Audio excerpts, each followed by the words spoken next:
Hey guys, happy new day. Today and over the next few days, I'm going to explore some temples and other amazing sites in Delhi. Let's check them out.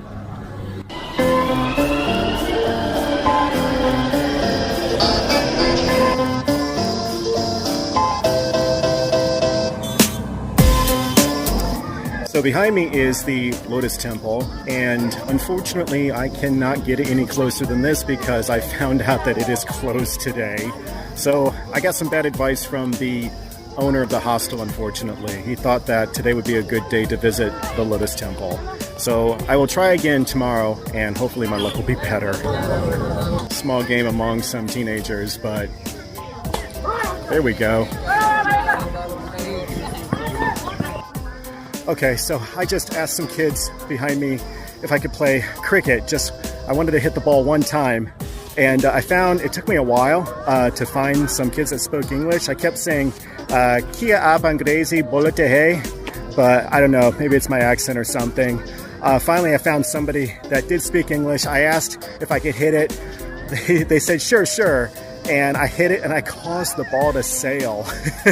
And the boy looks at me afterwards and he goes, "You must play before." So I'm pretty elated right now. I never played cricket before. Anyway, time to move on, but this was enjoyable.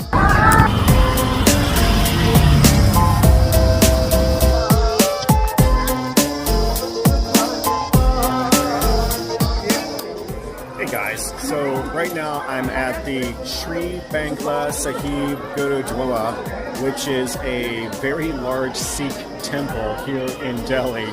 And I just had to go to the shoe house over here to give them my shoes, and I got this token. And they have some serious operation here as far as being able to get shoes from people and funnel people into the temple. So I'm gonna head there now.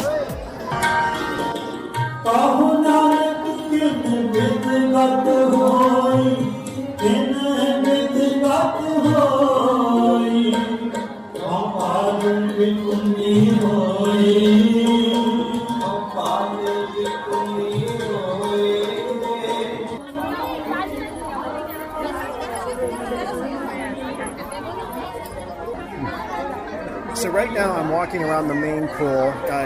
They call it the Sarovar. I don't know what that means, but anyway, I mean, obviously this place is filled with people, and there were all sorts of different shops where, you know, they specialize in turban training, readings, and of course there's a lot of like retail souvenir shops as well.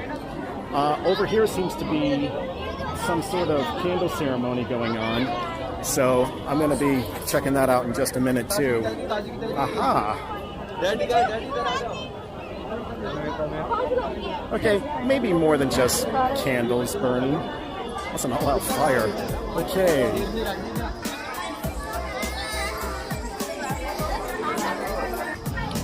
Okay, so I think I got this place figured out. The first thing you do is you need to go to the shoe house and take your shoes off and give it to them. Then you get a token for that. The second thing you do is you walk up these stairs until you get to this patio, and then from there you have to wait in another line to get a ticket for prasad. Then you go into yet another line so you can actually get the prasad. Okay, now the fun begins. Then you then wait in this really massive line to enter the temple. And then once you're inside, you can listen to the ceremonies, you can sit down, whatever you want to do. But then after that, when you leave, you go and you are in this big area where you have this large pool. And at that point, if you want, you can dip your toes in the pool, you can actually dip your whole body in the pool, whatever you want to do. And then from there, if you want to do a candle ceremony, you can. And then once you leave, you come back up, you go back to the shoe house, you get your shoes, and then you're like me, you find a spot to put them on.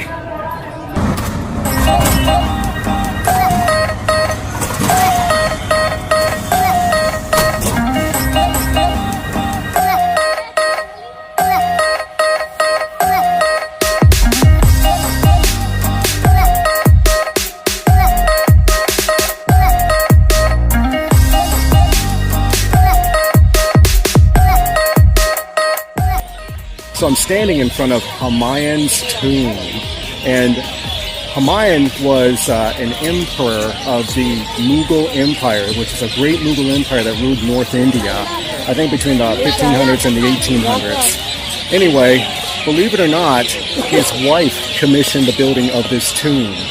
So that's some going away gift, huh? Anyway, let's check it out.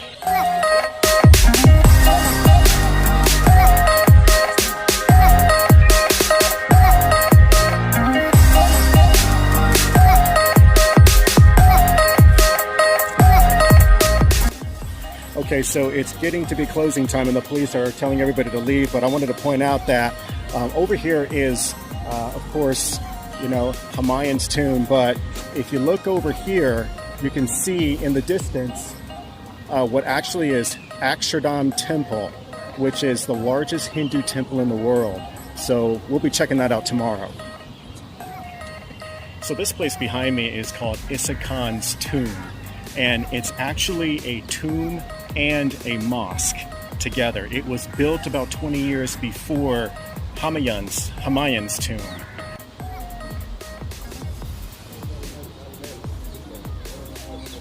So I walked inside and there's actually a number of tombs in there. It was pretty dark and creepy, so I didn't want to hang out for long. I also didn't want to take any video or photographs out of respect.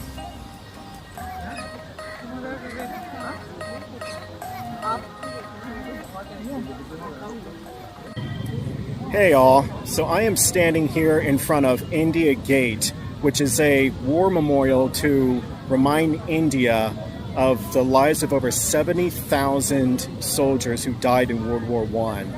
What I think is kind of interesting is that this was created in 1933, and it's just weird to think that, you know, 6 years later in World War II, you know, there was actually an even greater loss of life, you know, of Indian soldiers.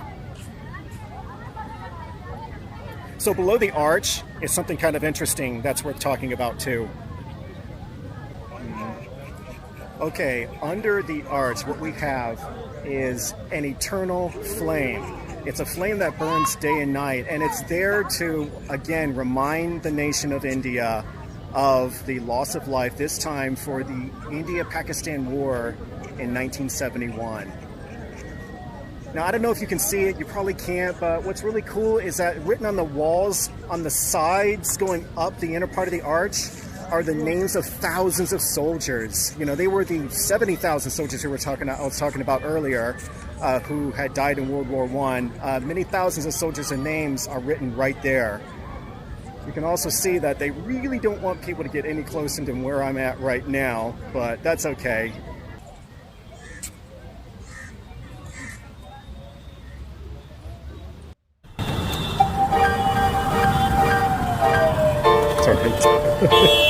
Go ahead. Just want to get the cows. Okay. Thank you.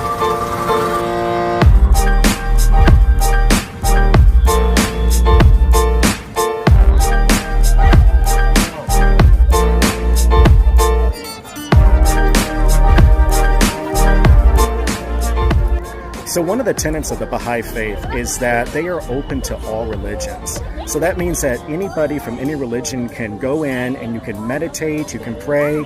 Now here's the other thing, you can actually also start quoting from scripture. So if you have some religious text that you want to quote from, you know, you can do that in there. The only thing you can't do is you can't quote from non-scripture.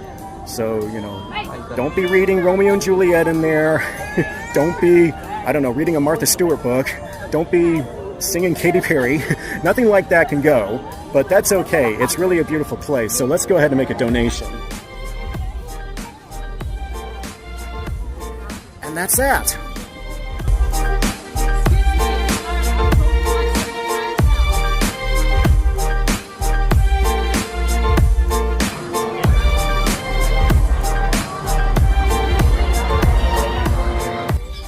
Hey guys, so I am at Qutub Minar, which is the name of the tower that you see behind me.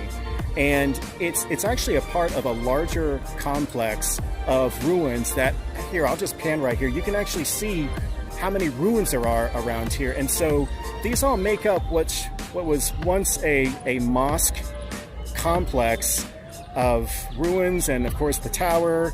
And what happened, from what I read, is about 150 years after it was built, the top of the tower was struck by lightning.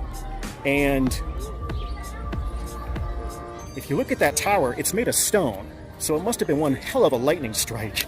Anyway, the Muslim ruler at the time, he rebuilt that part of the tower, plus the very top section that you see as well. And it gives it a total height of about 240 feet as a result. Anyway, I'm going to go visit some other places around here, and let's take a look.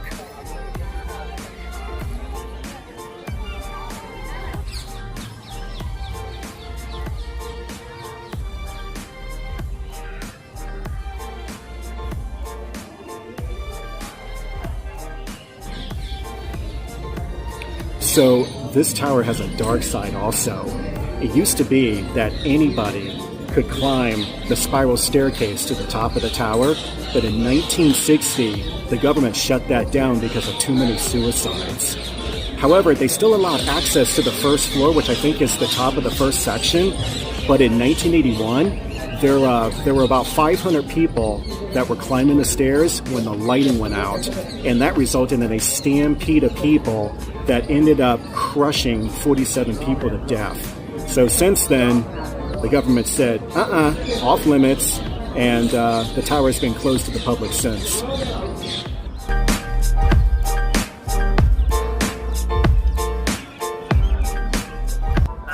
So guys, check this out. Behind me is Akshardham, which is the largest Hindu temple in the world. But this is as close as I can get because they are very strict about taking videos. I couldn't even wait in line well before the temple without somebody yelling at me for taking a video. So I'm not going to even take the chance, and I'm not even sure if it's safe right here. So I'm just going to go ahead and leave it at this. But this is absolutely a gorgeous temple. I wish I could get closer. Anyway, I'll have some pictures to show, I guess, but they'll have to come from the internet. Okay, so I just exited the Hindu temple, Akshardham, and wow, that was a feast for the eyes. It's absolutely massive inside. The way it works is you end up walking through a number of walkways. One of them takes you through this circle of arches, of square arches with streams of water coming down. Then you go through a couple of other walkways until you get to this one main plaza where you make a right turn, and then boom, the temple is just right there, and it hits you because it's so huge. Absolutely a gorgeous sight. When you then get to the steps of the temple, they are made of granite, of course. And then when you're at the walls of the temple, you find that there are just these beautiful statues that are etched into the walls, leading all the way up, to the towers of the temple. And then when you walk inside, you find that the columns inside are all made of marble, and then they have dozens of statues as well that are etched into them, along with the names of different deities. Oh, I was trying to read the Devanagari of some of them, and I could see the word avatar. I didn't know that avatar was like a Hindi word. But anyway, something funny was that when I left, there was a water show going on, and it's definitely like a Las Vegas type water show, like something you'd see at the Bellagio. But at one point, there was a laser light show, and I could not believe how good it was. And I was just amazed. I'm like, why haven't I seen anything like this before? And then I realized it's because of the smog. It makes the laser light show just spring out across the sky. So I thought that was kind of funny. Anyway, what a sight that was. I'm glad I did it. Unfortunately, you can't take photos, but that would be something that if anybody visited India, you want to definitely visit Akshardham. Pretty cool. Hey guys, so my time in Delhi is coming to an end, but I just wanted to say that, sure, Delhi, it does have a lot of crowds, it does have a lot of chaos. I mean, some people would say it's got too many people. I say it has too many tuk-tuks on the roads, but anyway, I also